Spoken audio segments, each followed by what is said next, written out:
स्वागत है। तो हिंदी की कक्षा शुरू करने से पहले या फिर विषय को शुरू करने से पहले हम भाषा को लेकर पढ़ रहे हैं, तो भाषा को लेकर हम सीख रहे हैं, तो भाषा से संबंधित कुछ हम लोग जानकारी इकट्ठा करेंगे।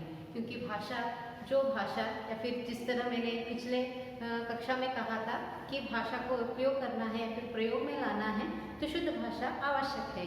तो शुद्ध रूप कैसे लाना है ये भी प्रश्न आता है ना। तो इसीलिए आज हम पहले भाषा को किस तरह उसकी रचना दृष्टि से हो सकता है, उसकी प्रकृति की दृष्टि से हो सकता है, फिर जिस तरह उसका संगठन बना हुआ है उन विषयों पर हम लोग नजर डालेंगे। ठीक है, तो भाषा कहते हैं या फिर किसी भाषा को लेकर हम सीखने के लिए जाते हैं तो वहाँ पर महत्वपूर्ण अंश आता है व्याकरण। तो हर भाषा से जुड़ा हुआ है ये व्याकरण। तो आप लोग भी सुने होंगे, जाने होंगे कि व्याकरण मतलब ग्रामर जो हम लोग कहते हैं वो है।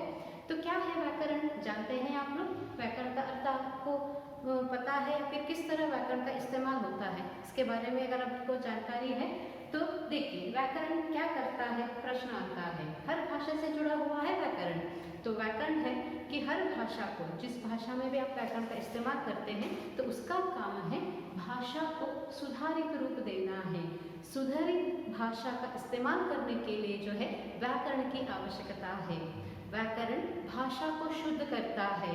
व्याकरण भाषा की गलतियों को मिटाकर जो है उसे सही रूप प्रदान जो है करता है, ये व्याकरण करता है। तो इसी कारण से हर भाषा के संदर्भ में व्याकरण बहुत ही आवश्यक है। तो जिस तरह हम व्याकरण के साथ भाषा का अध्ययन करेंगे तभी मात्र जो है हम लोग भाषा का शुद्ध रूप जो है इस्तेमाल करेंगे। अगर छोटा सा उदाहरण आपके लिए देना है तो देखिए हम लोग कई सारी भाषाओं को जानते हैं। जैसे हमारी मातृभाषा हम जानते हैं, राष्ट्रभाषा के रूप में हिंदी जानते हैं, अंतर्राष्ट्रीय भाषा के रूप में अंग्रेजी भी जानते हैं, या फिर इधर उधर हम लोग अलग अलग स्थानों से है या फिर अलग अलग स्थान पर रह रहे हैं तो उसके प्रभाव के कारण हम लोग जो है मराठी भी जानते हैं, तेलुगु भी जानते होंगे, अलग अलग कई सारी भाषाओं को जानते हैं। तो ये भाषा का असर जो हम पर होता है तो हम बोलचाल के रूप में जो है इस भाषा का इस्तेमाल करते हैं। तो बोलचाल करते संदर्भ में हम लोग व्याकरण की ओर जो है इतना ध्यान नहीं देते हैं। तो व्याकरण को लेकर हम ध्यान नहीं देते हैं तो इस कारण से वहाँ पर हम कहीं भी गलती नहीं लगता है, कभी जो भी छूट गया है उसके बारे में भी ध्यान नहीं जाता है, कुछ भी नहीं होता है। तो इसी कारण से जो भाषा हम इस्तेमाल करते हैं जब व्याकरणिक दृष्टि से देखते हैं तभी हमें पता चलता है कि उस भाषा या फिर उस भाषा के संगठन में, उस भाषा की प्रकृति में क्या क्या वहाँ पर गलतियाँ हैं या फिर किस तरह का शुद्ध रूप उसमें लाया जा सकता है। तो ये जो है व्याकरण हर भाषा को सुधारित रूप देने का काम जो है करता है। चाहे कोई भी भाषा लीजिए, कन्नड़ लीजिए, अंग्रेजी लीजिए, हिंदी लीजिए या फिर भारतीय भाषाएं जितने भी है उन सभी भाषा के अंतर्गत उनका अपना जो है व्याकरण है। तो इसीलिए व्याकरण बहुत ही आवश्यक है। तो इन व्याकरण के बारे में जानने के लिए हमें पहले जाएंगे भाषा की तरफ। ठीक है, तो भाषा जो है हम लोगों को क्या है या फिर भाषा किसके लिए आवश्यक है, अगर प्रश्न आता है जानते हैं हम लोगों को या फिर हम लोग को पता है ही कि हम लोग जो है एक दूसरे के विचार या फिर भाव जो अभिव्यक्त करना है तो उस कारण से या फिर उसके लिए जो है माध्यम का रूप जो है भाषा है। सही है ना?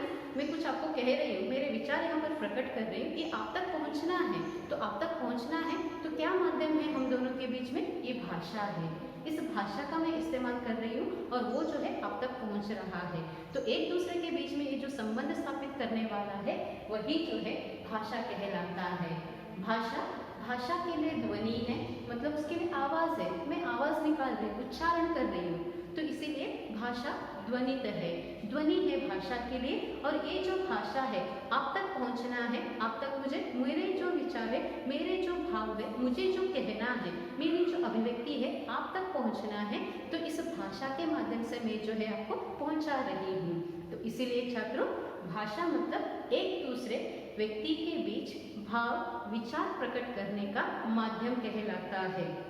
भाषा कोई भी हो लेकिन भाषा मूल भाषा के रूप में या फिर जिस तरह हम लोग इस्तेमाल करते हैं तो वो भाषा जो है एक दूसरे व्यक्ति के बीच संबंध स्थापित करता है। विचारों को व्यक्त करने के लिए हो, भावों को व्यक्त करने के लिए हो, अपना जो कहना है आप तक जो पहुंचाने का काम है वो करने के माध्यम के रूप में भाषा है। सही है? तो इस भाषा को हम जानते हैं, भाषा का इस्तेमाल हम लोग कर रहे हैं। और भाषा को अगर अलग अलग एक एक विषय को लेकर, एक एक भाषा को लेकर अगर हम सीख रहे हैं तो उस भाषा का शुद्ध रूप के रूप में जो है हमें व्याकरण सीखना ही है। तो ठीक है, भाषा हो गया, व्याकरण हो गया। तो अब निकलेंगे भाषा के संदर्भ में हम आएंगे हिंदी भाषा को लेकर, क्योंकि हिंदी की कक्षा है तो हिंदी को लेकर ही हम लोग जानेंगे, तो इसलिए तो भाषा के संदर्भ में हिंदी भाषा को लेकर यहाँ पर हम सीखेंगे। तो हिंदी भाषा के संदर्भ में मेरा पहला प्रश्न है आप लोगों से, भाषा हम लोग इस्तेमाल कर रहे हैं, इतने सारे उच्चारण कर रहे हैं, ध्वनित हो रहा है, सब कुछ आ रहा है, तो इसके बीच जो है हम लोगों को यहाँ पर ये जानना आवश्यक है। तो इस भाषा के माध्यम से हम लोग शब्दों का इस्तेमाल कर रहे हैं, है ना, सही है ना। तो कई सारे शब्द अब तक इस्तेमाल किया है, कई सारे शब्द आ गए हैं जो अब तक पहुंच रहा है और आप समझने के लिए कोशिश कर रहे हैं। तो ये शब्द क्या है, आता है ना प्रश्न। शब्द आप लोगों ने सुना है, शब्द वर्ण कहा जाता है। शब्द, तो शब्द को लेकर हम जानेंगे शब्द क्या है, किस तरह है, क्या है। क्या मैडम शब्द को लेकर पूछ रहे हैं, ऐसे आप लोगों को लगता होगा, लेकिन हर विषय जानना आवश्यक है। छोटे छोटे लगते हैं लेकिन ये मोटे मोटे हमारे लिए जो है काम आते हैं। आसान होगा, कुछ लोगों के मन में उत्तर भी आया होगा कि शब्द क्या है, कि शब्द जो है क्या है, आया है दिमाग में। जी हाँ, कई सारे अलग अलग अक्षरों का समूह है ना। शब्द हम लोग एक हो, एक से अधिक हो, कई सारे अक्षरों का जो हम लोग समूह करते हैं उससे जो है हम शब्द कहते हैं। सही है ना, जान गए, सभी के दिमाग में आ गया। अभी कभी बचपन में सीखा था, कभी सीखा गया था, कभी याद में था, अभी थोड़ा बहुत सिर खुजलाने से याद आ रहा होगा। थोड़ा सिर खुजलाइए तो झटझट से स्पष्ट सा जो है आपके उत्तर मिल जाएंगे। सही है, शब्द एक या फिर एक से अधिक अक्षरों का समूह कहलाता है। तो कई सारे कुछ अक्षर मिलाएंगे तो शब्द बन जाता है। उदाहरण के लिए देखिए हूँ मैं, है ना, कई सारे शब्द दिख रहे हैं आप लोगों को। शब्द के लिए अक्षर जरूरी है। क, क, क, तीन अक्षर मैंने जोड़ा है, तीन अक्षर के लिए मैंने लिखा है शब्द। एक से अधिक कुछ भी आप लोग वहाँ पर इस्तेमाल, मतलब कितने सारे अक्षर आप इस्तेमाल कर सकते हैं। तो मैंने तीन अक्षर का यहाँ पर लिया है, तो यहाँ पर भी मैंने अक्षर जोड़ा गया है ना, जोड़ी हूँ ना यहाँ पर कई सारे अलग अलग अक्षरों का ये समूह बना हुआ है। तो अंतर है इस दोनों में, है या नहीं, थोड़ा ध्यान से देखिए। यहाँ पर पहला मैंने लिखा है अ, क, क, अक्षर है ना हिंदी के, सही है ना। यहाँ पर भी है म, एक ही समान अक्षर मैंने ले लिया है। प, अ, क, अक्षर ही मैंने लिया है, तो ये शब्द कहलाते हैं। सही है शब्द, या फिर शब्द संगठन सही है, नहीं है ना, लग रहा है ना आपको। मैडम होकर भी मैडम को ठीक से शब्द लिखने के लिए नहीं आया है, ऐसे आप लोग सोचते होंगे। छात्रों ध्यान में रखिए, ये जो शब्द की रचना है ये ध्यान में रखकर हमें रचना करनी है। कहा गया है एक या फिर एक से ज्यादा अक्षर, तो अक्षर एक भी हो सकता है, एक से ज्यादा भी आ सकता है। जब एक से ज्यादा हो या फिर एक हो, शब्द का हम लोग जब संगठन करते हैं, तो शब्द का संगठन जब हम करते हैं उससे शब्द का अर्थ लगना जरूरी है, अर्थ आना आवश्यक है। उससे शब्द का संगठन जब हम करते हैं, एक शब्द का हम लोग निर्माण करते हैं, उसका अर्थ ही नहीं निकलता है, तो उस शब्द को लेकर आप क्या करेंगे, है ना, प्रश्न आता है ना। तो इसीलिए छात्रों शब्द ध्यान रखिए, एक या फिर एक से अधिक अक्षरों का समूह जो अर्थपूर्ण होता है, या फिर सार्थक अक्षरों का समूह जो है शब्द कहलाता है। तो समूह है, अक्षरों का समूह ही है, लेकिन सार्थक अर्थ आना है ना। तो देखिए अक्षर मैंने यहाँ पर जोड़ी हूँ, तो तीनों को मिलाकर मैंने शब्द के रूप में लेती हूँ, तो क्या ये अर्थ देता है आप लोगों को, कुछ अर्थ आता है उस शब्द से। क्या अर्थ है, नहीं है ना, अर्थ नहीं है ना। तो इसीलिए तो शब्द बनना है, शब्द का निर्माण करना है, तो उसके लिए हमें जो है अर्थपूर्ण जो है देना है, सार्थक अक्षरों का इस्तेमाल करना है। जैसे चाहे मनमानी से अक्षर रखेंगे शब्द नहीं कहलाता है। जिस अनुक्रमा में अक्षरों का हम लोग इस्तेमाल करते हैं, जिस तरह उसका संगठन करते हैं, रचना करते हैं, तो उससे अर्थ निकलना जरूरी है। जैसे यहाँ पर भी है, मैंने लिया है क म ल, तीन अक्षर मैंने यहाँ पर जोड़ा है ना, तीन है ना, यहाँ पर भी तीन ही है अक्षर। तो ये जो तीन अक्षर है मिलाने से, जोड़ने से, समूह से क्या हुआ है, उसका अर्थ बन रहा है। कमल अर्थ बन रहा है ना, कमल का अर्थ है या नहीं, जानते हैं ना कमल का अर्थ। शब्द कमल है, किसी लड़की का नाम है, ठीक है, आप में से भी कोई किसी लड़की का नाम हो सकता है कमला। कमल का अर्थ भी बनता है लोटस, फ्लावर जो हम कहते हैं, फूल जो बगीचे में नहीं खिल सकता है, जो पानी या फिर जो पानी का भाग जो भी हो सकता है, जलाशय लीजिए या फिर नदी लीजिए, समुद्र लीजिए, जहाँ पर भी हो जो खिलने वाला है वो है, सही है ना, फूल है, फूल का अर्थ आता है, तो उसका अर्थ लग गया ना, कमल कहते ही हमारे दिमाग में उसका अर्थ भी आ गया और उसकी कल्पना भी आ गई कि कमल किस तरह का होता है, तो इसे हम शब्द कहते हैं। तो इसी अनुक्रमा में अलग अलग शब्द मैंने यहाँ पर जोड़ा है, सिर्फ उदाहरण के तौर पर, खाना, भगवान, तो ऐसे हम लोग अक्षरों को मिलाए हैं, 2 हो, 3 हो, 4 हो, जितने भी हो, जिन अक्षरों का समूह हम लोग यहाँ पर मिला रहे हैं, तो ये जो है अर्थपूर्ण जो है आपको कुछ सीख दे रहा है, कोई संदेश दे रहा है, उसका अर्थ दे रहा है, सार्थक अर्थ वहाँ पर बनना जरूरी है, जैसे चाहे वैसे हम लोग इस्तेमाल करेंगे तो वो शब्द नहीं कहलाता है। इसीलिए छात्रों ध्यान में रखिए, शब्द का संगठन कैसे होना है, अक्षरों का समूह है, लेकिन सार्थक अक्षरों का समूह वहाँ पर बनना है। समूह जैसे चाहे वैसे रखेंगे नहीं होगा, तो उसका समूह जब हम लोग बना रहे हैं, एक गुंती में फिरो रहे हैं, तो उसको जो है हमें अर्थपूर्ण बनने के समान हमें करना है। तो इसीलिए अर्थपूर्ण अक्षरों का समूह शब्द कहलाता है, सार्थक अक्षरों का समूह है। तो शब्द समझ में आया होगा आप लोगों को, ध्यान में है, ठीक है, इसे ध्यान में रखिए, फिर आगे के पड़ाव के लिए हम लोग निकलेंगे।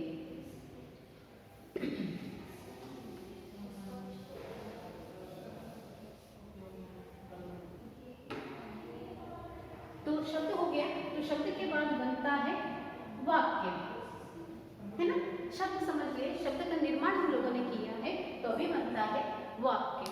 वाक्य क्या है, तो ये भी वैसा ही है जैसे शब्द का हम लोग इस्तेमाल किए थे। यहाँ पर वाक्य संगठन के संदर्भ में अलग अलग शब्दों का हम लोग जो है यहाँ पर समूह देखते हैं, अलग अलग शब्द मिलाएंगे तो वहाँ पर वाक्य बन जाता है ना। अभी मैंने दिया था शब्द किस तरह होता है, अर्थपूर्ण रहना है या फिर सार्थक रहना है, तो इसीलिए अभी देखिए जो उदाहरण मैंने दिया था,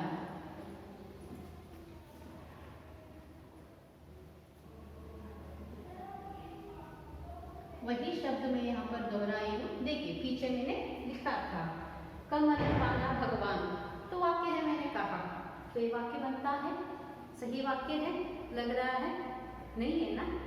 तो आपके ख्याल में भी आया होगा मैडम कैसे लिखती है, वाक्य भी लिखने के लिए नहीं आ रहा है, ठीक से वाक्य भी निर्माण नहीं कर रही है, ऐसे आप लोग को लगता होगा, है ना, सही है ना, पहचान रहे हैं ना मैं क्या कहना चाह रही हूँ, उसे आप लोग ग्रहित कर रहे होंगे, सही है, ठीक है।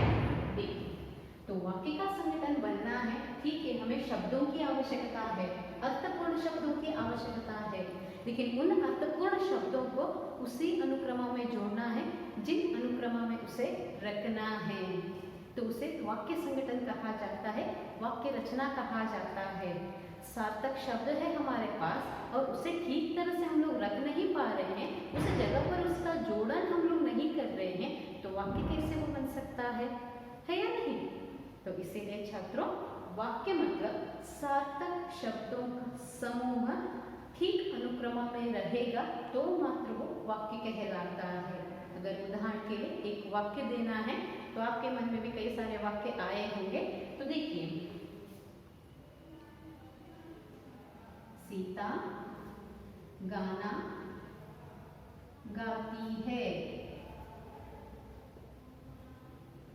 ठीक है, ये वाक्य समझ में आ गया अभी, इस वाक्य का अर्थ लग गया ना, क्योंकि यहाँ पर शब्द है, शब्दों का समूह है, सार्थक शब्द ही है, लेकिन इन शब्दों का जो है सही अनुक्रमा में उसकी रचना या फिर स्थान ठीक तरह से जो है बैठ गया है। तो इसीलिए जो है वाक्य का संगठन करते संदर्भ में, वाक्य की रचना करते संदर्भ में हम लोगों को ध्यान देना है कहाँ पर कौन से शब्द को अनुक्रमा के साथ उसे रखना है। अगर इसे जानते हैं तो आसानी से जो है हम लोग उसे ठीक तरह से वाक्य का संगठन कर सकते हैं। तो जैसे सीता गाना गाती है वाक्य है, तो इस वाक्य से हमें पता चल गया, उसका अर्थ लग गया कि क्या है वाक्य में। सीता कोई लड़की है, किसी लड़की का नाम है, या फिर भगवान सीता माता को भी ले सकते हैं। तो सीता गाना गाती है, गाना गा रही है, इसका अर्थ लग गया ना। वो कर रही है नहीं वो सब बात नहीं है, अब वो सोचने मत बैठिए, उदाहरण के रूप में वाक्य दे रही हूँ। वही आप ऊपर का वाक्य देखिए, कमला, कमल, खाना, भगवान, कोई अर्थ है नहीं है ना। संपूर्ण मिलाने पर कोई अर्थ नहीं है। शब्द अपने अपने में या फिर अकेले शब्द में, स्वतंत्र शब्द में अर्थ है, उन शब्दों का अर्थ है। उसे जो हम मिलाए हैं, उसका संगठन किए हैं, उसका अर्थ नहीं है। तो इसीलिए वाक्य का संगठन कैसे होता है, वाक्य मतलब क्या है, जो अर्थपूर्ण शब्द है उनका सार्थक प्रयोग सटीकता से होता है, तो मात्र जो है हम वाक्य कहते हैं, फिर वाक्य का निर्माण करते हैं। तो इसीलिए वाक्य का संगठन कैसे करना है, शब्दों का इस्तेमाल करना है सही अनुक्रमा में। सीता गाना गाती है, सटीक वाक्य है, अर्थपूर्ण वाक्य है, इससे अर्थ निकल रहा है, तो उसे हम लोग वाक्य कहते हैं। तो वाक्य बनाते संदर्भ में हम लोगों को ध्यान में रखना है, जिन शब्दों का हम लोग इस्तेमाल कर रहे हैं वो सटीक हम लोग उसका प्रयोग किए हैं या नहीं, या फिर उसका स्थान सटीक है या नहीं, ये हमें देखना जरूरी है। तो इसीलिए छात्रों, तो व्याकरण हो या फिर भाषा हो, सीखने से पहले हमें इन सब की जानकारी रहना बहुत ही आवश्यक है। शब्द का निर्माण हम लोग नहीं कर रहे हैं, वाक्य का निर्माण हम लोग नहीं कर पा रहे हैं, तो भाषा को कैसे सीखेंगे हम लोग। भाषा किसी से जुड़ा हुआ है, वाक्य का निर्माण करना है, अच्छे अच्छे वाक्यों का हमें निर्माण करना है, अच्छे अच्छे वाक्यों को हमें जो है ठीक तरह से उसकी संरचना देनी है। तो उस भाषा का अगर सुंदरता बढ़ानी है तो हमें अच्छे शब्दों का इस्तेमाल करना होता है। तो अच्छे शब्द इस्तेमाल करेंगे, अच्छे शब्दों को मिलाकर अच्छे वाक्य का इस्तेमाल करेंगे, तभी हमारी भाषा सुंदर लगती है, सुनने वालों को मधुर लगता है, अच्छा लगता है ना। तो इसी कारण से ये जानना जरूरी है। आप लोग सीखे भी होंगे इससे पहले, लेकिन इसे भी ध्यान में रखिए कि आप लोगों को ध्यान में रखना है कि किस तरह इसका निर्माण होना है। तो इन सभी को मिलाकर हम लोग भाषा कहते हैं। और जो भाषा हम लोग इस्तेमाल करते हैं, कोई भी भाषा हो, जिस भाषा का हम लोग इस्तेमाल कर रहे हैं, तो उस भाषा को अगर हम शुद्ध रूप में, सही रूप में इस्तेमाल करना है, भाषा को सुधारित रूप देना है, तो व्याकरण की आवश्यकता है, ग्रामर जो हम कहते हैं उसकी आवश्यकता है। अगर व्याकरण ही नहीं है तो हम लोग भाषा को सुधारित रूप में नहीं देख सकते, उसकी गलतियों को, कमियों को निकाल नहीं सकते हैं, और जैसे चाहे वैसे मनमानी से भाषा का इस्तेमाल करेंगे तो हम भाषा को अपमान किए जैसा है। तो इसीलिए छात्रों, आप लोगों से निवेदन है, जितना हो सके उतना शुद्ध रूप, शुद्ध भाषा का इस्तेमाल करने के लिए आप लोग कोशिश कीजिए, ठीक है। तो ठीक है, आगे बढ़ेंगे।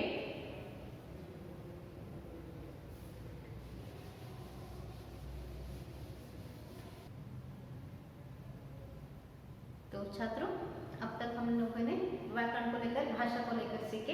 अब हिंदी भाषा में आ जाइए, ठीक है। हिंदी भाषा को लेकर आगे बढ़ेंगे। तो हिंदी भाषा, ये व्याकरण को लेकर हम पढ़ रहे हैं, व्याकरण का भाग है, ठीक है। हर भाषा से संबंधित होता है, भारतीय भाषाओं से संबंधित होता है, दिमाग में रखिए। मैं ये जो भी भाग बता रही हूँ या फिर जो भी नियम वगैरह है, खासतौर पर हिंदी भाषा को ध्यान में रखकर बता रही हूँ। आमतौर पर आपको ये कन्नड़ में भी मिलेगा, जो भी हमारी भारतीय भाषाएं, जैसे संस्कृत हो सकती है, जो हमारी सभी भारतीय भाषाओं की जननी कहा जाता है, उसमें हो सकता है। हमारे कई सारी द्रविड़ भाषाएं, जैसे तेलुगु हो, तमिल हो, केरल हो, या फिर केरल की जो मलयालम भाषा है वो हो सकती है, या फिर उत्तर भारत की हिंदी से जुड़ा हुआ अलग अलग है, जैसे गुजराती, राजस्थानी, कई सारी भाषाएं हैं। तो उन सभी भाषाओं का जो संगठन बना है उसे लेकर अभी हम सीखेंगे। आप लोग देख रहे होंगे बोर्ड में क्या वहाँ पर लिखा गया है, दिखाई दे रहा है ना। क्या मैडम, हम पीयूसी में आ गए, कॉलेज में सीख रहे हैं, कॉलेज के लिए हम कितनी खुशी से यहाँ पर आए हैं, और हमें ये सिखा रही है मैडम, ऐसे आप लोगों को लग रहा है। प्रश्न आ रहा है ना मन में। हाँ, ये आना ज़रूरी भी है। क्यों मैं ये लिखी हूँ, कारण भी है उसके लिए। तो आप लोग ये सीख रहे हैं ना, आ ई भाषा के संदर्भ में ज़रूरी है, और ये हम बचपन से सीखते हैं, सीखते आया है ना, आता है ना सभी को आ ई। इसलिए पूरा नहीं लिखी हूँ, इसी विश्वास के साथ कि आप लोगों को ये पूरा आता है ना, विश्वास कर सकती हूँ ना, ठीक है, धन्यवाद। तो इसी के बचपन से शुरू ही होता है हम लोग का, जैसे 3 साल के होने लगते हैं तो हमारे यहाँ पर हाथ पकड़ पकड़ कर सिखाया जाता है, लिखाया जाता है, हमें सीखना ही है, और नर्सरी भी जाते हैं, स्कूल जाने लगते हैं, इन सभी को सीख कर ही हमें आना है ना। और आ ई ऊ ऊ रू रू आगे का अह तक, है ना, वो हो गया। उसके बाद आता है क च ट त प, है या नहीं, तो उसे वर्ग कहा जाता है। क वर्ग, च वर्ग, ट वर्ग, त वर्ग, प वर्ग, मतलब उनके 5 जो अक्षर है, क ख ग घ ञ छ छ ज झ ञ, है ना, सीखे हैं ना, याद है ना, याद आ रहा है अभी? कुछ लोगों को लग रहा होगा सिर्फ खुजला रहे होंगे, हम प्रथम वर्ष की कक्षा में हैं या फिर नर्सरी की कक्षा में हैं। आगे है, प्रश्न है आगे, इसीलिए है ये, जो भी सिर खुजला रहे उनके लिए है। हम लोग ये सीख रहे हैं बचपन से, तो इस अनुक्रमा को हम ऐसे ही क्यों सीख रहे हैं? पहले अ ही क्यों सीख रहे हैं? आ ही क्यों सीख रहे हैं हम लोग पहले? क वर्ग ही क्यों सीख रहे हैं हम लोग पहले? फिर उसके बाद ये अंत में है, अ वर्ग अंतिम है, य वर्ग अंत में आया हुआ है, क्यों हम ऐसे सीख रहे हैं? कभी प्रश्न किए हैं आप लोग? आया है किसी के दिमाग में? किए हैं आपके? जो शिक्षक हो सकते हैं, किसी से भी हो सकता है, बुजुर्ग से हो सकता है, बड़ों से हो सकता है, कभी प्रश्न किए हैं क्यों हमें इसी अनुक्रमा में सीखनी है, किस कारण से है? आया है प्रश्न? जरूरी है, प्रश्न आना जरूरी है। जो भी सिखाया जाता है ये ऐसा ही क्यों, ऐसा ही क्यों, ऐसा ही क्यों, प्रश्न करना जरूरी है।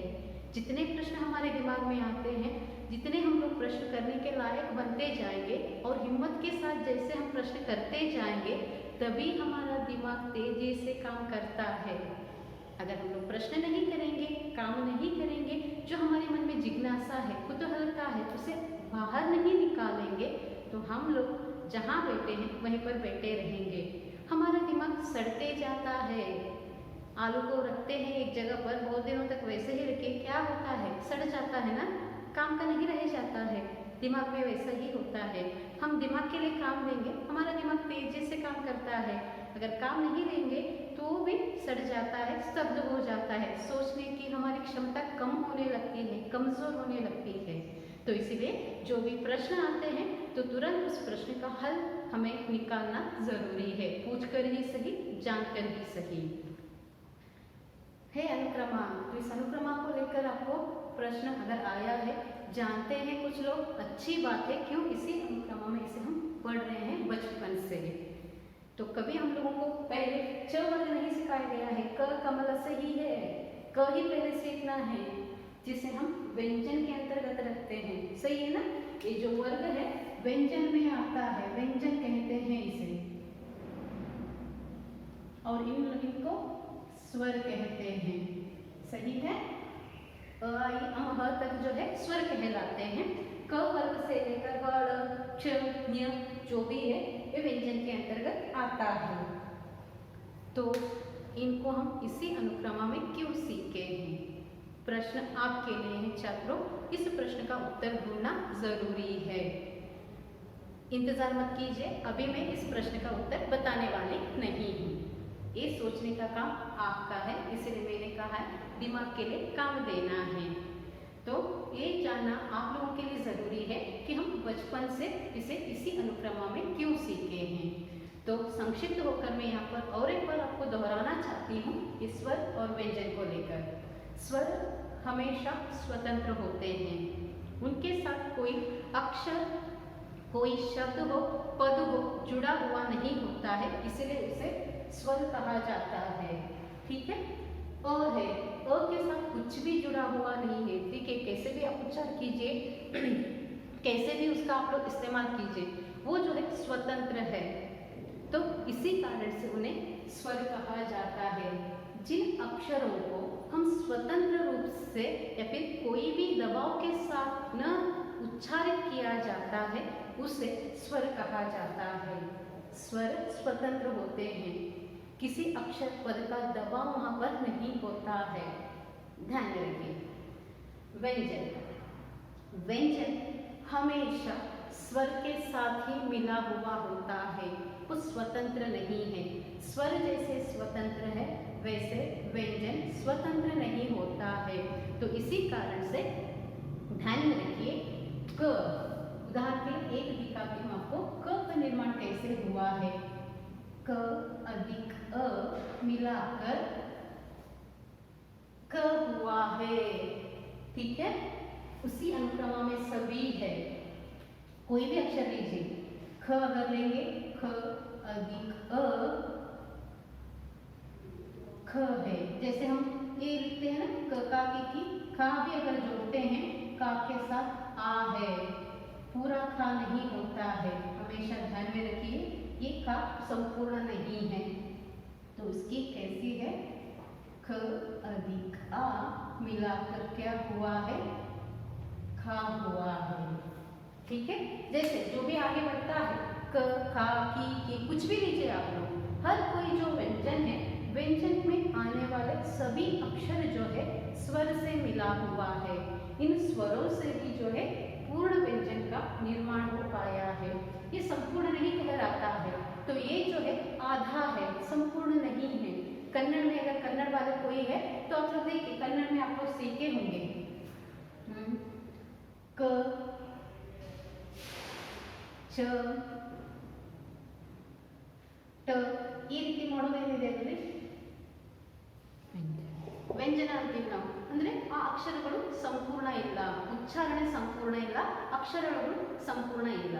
तो ये आधा है, अक्षर आधा है, संपूर्ण नहीं है, इसी कारण से उन्हें व्यंजन कहा जाता है। तो व्यंजन की जो है नमूना ये है, ये जो है व्यंजन कहलाते हैं। और इन व्यंजनों के साथ जो है स्वर मिला हुआ है, कोई भी स्वर हो सकता है, अ आ ई कुछ भी मिलाइए वही रूप अक्षर का आ जाता है। तो संपूर्ण व्यंजन बनना है तो व्यंजन के साथ स्वर मिला हुआ है, इसीलिए वो संपूर्ण व्यंजन कहलाया गया है। समझ में आया? तो इसी कारण से आपको ध्यान में रखना है कि व्यंजन का निर्माण कैसे हुआ है। कोई प्रश्न करता है दिमाग में रखिए, हमेशा के लिए याद रखिए, तो आप लोगों को उत्तर देना है व्यंजन का निर्माण कैसे हुआ है। स्वर स्वतंत्र है, किसी से या फिर किसी अक्षर के दबाव के साथ नहीं है या फिर दबाव के साथ उच्चारित नहीं होता है, पूर्ण रूप से अपने आप में वो स्वतंत्र है।